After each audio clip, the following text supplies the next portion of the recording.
Hello friends, Rehman গার্ডেন্সে আপনাদের প্রত্যেককে স্বাগতম। আশা করছি আপনারা প্রত্যেকে সুস্থ আছেন এবং ভালো আছেন। আপনাদের প্রত্যেকের সুস্থতা কামনা করে আজকে একটা নতুন ভিডিও শেয়ার করতে চলেছি। ভিডিওতে যে গাছটিকে আপনারা দেখতে পাচ্ছেন, এই গাছটি একটা জাভাটিকা নামে একটা গাছ, যেটা দক্ষিণ আফ্রিকায় এই গাছটার জন্মস্থান। তবে বর্তমানে আমরা গাছপ্রেমীরা সারা বিশ্বেতেই এই গাছটাকে আমরা আমদানির মাধ্যমে নিজেদের ছাদ বাগানে বা নিজেদের বাগানে রাখতে চলেছি, কারণ এর বিশেষ বৈশিষ্ট্য হচ্ছে এর গায়ে খুব সুন্দর একটা ফল হয় যার নাম জাভাটিকা, আর এটা খেতেও কিন্তু খুব সুন্দর। তবে আমাদের এই ওয়েস্ট বেঙ্গলের মরশুমে এই তিনটে জাভাটিকা খুব ভালোভাবে হচ্ছে। এটা হচ্ছে রেড হাইব্রিড জাভাটিকা, এটা 2 বছরে ফলন দেয়। একটা কথা জানবেন যে এইগুলো জাভাটিকা বেশিরভাগই কিন্তু বীজের গাছ হয়ে থাকে। এই বীজের গাছে কিন্তু 2 বছর থেকে 3 বছরের মধ্যে ফলন দিতে সক্ষম হয় আমাদের এই আবহাওয়াতে।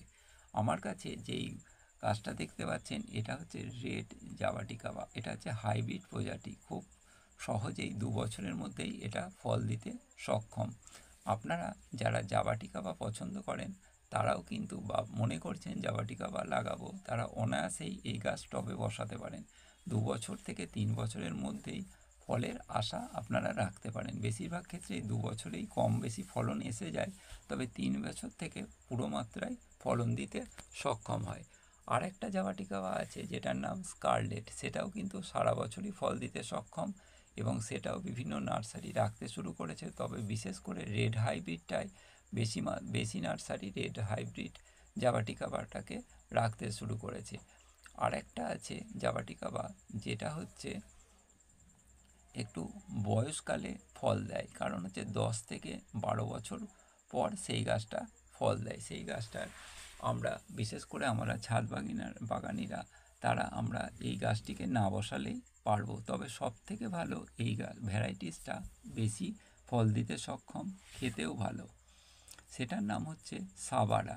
তবে এই জাভাটিকা যাদের মধ্যে প্রচুর ধৈর্য শক্তি আছে তারাই বসাবেন, কারণ এটা যেমন দীর্ঘস্থায়ী, আর দীর্ঘস্থায়ী তেমনি প্রচুর পরিমাণ যেমন ফল দেয়, তেমনি কিন্তু বহুদিন পরেই ফল দিতে সক্ষম।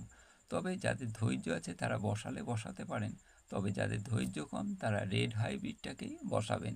তবে স্কারলেট ভ্যারাইটিটা খুবই ভালো, তবে সেটাও সারা বছরই হয়। রেড হাইব্রিডের তুলনায় স্কারলেট কিন্তু আরও বেশি পরিমাণ মানে সারা বছর ফল দেয়। আর রেড হাইব্রিডটা কিন্তু সারা বছর না দিলেও বছরের বেশিরভাগ সময়টাই দেয়। আমার এই জাভাটিকা খুব প্রিয় একটা গাছ, সেই জন্য আমি এটাকে আমার ছাদ বাগানে বসালাম। আর আপনারাও যদি বসাতে চান তাহলে অবশ্যই নার্সারি থেকে এই জাভাটিকা বসাবেন, তবে অবশ্যই একটা উন্নত নার্সারি যাদের সুনাম আছে সেখান থেকেই কেনার চেষ্টা করবেন, কারণ এখন বিভিন্ন নার্সারি বিভিন্নভাবে মানুষের সাথে যেরকম ব্যবহার করছে এটা আর বলার আশা রাখে না। তবে সব মানুষ যেমন সমান নয়, তেমনি সব ব্যবসাদারও সমান নয়। সেই জন্য ভালো মন্দ সব নিয়েই চলতে হবে, আর আপনাদের ভালো দিকটা অবশ্যই খেয়াল রাখতে হবে। ভালো যে সে সবসময়ই ভালো, তাকে আমরা সবসময় উঁচুর দিকেই স্থান দিই। সেই জন্য একটু খেয়াল করেই কিনবেন, কারণ এই গাছগুলো অনেক দেরিতে ফল দেয়, 2 বছর থেকে 3 বছর পর ফল দেয়। তখন যদি দেখেন যে এটা একটা ভুল ভ্যারাইটিস, তাহলে কিন্তু সেটা দুঃখের আর শেষ থাকবে না। ভিডিওটা ভালো লাগলে অবশ্যই সাবস্ক্রাইব করবেন। নমস্কার।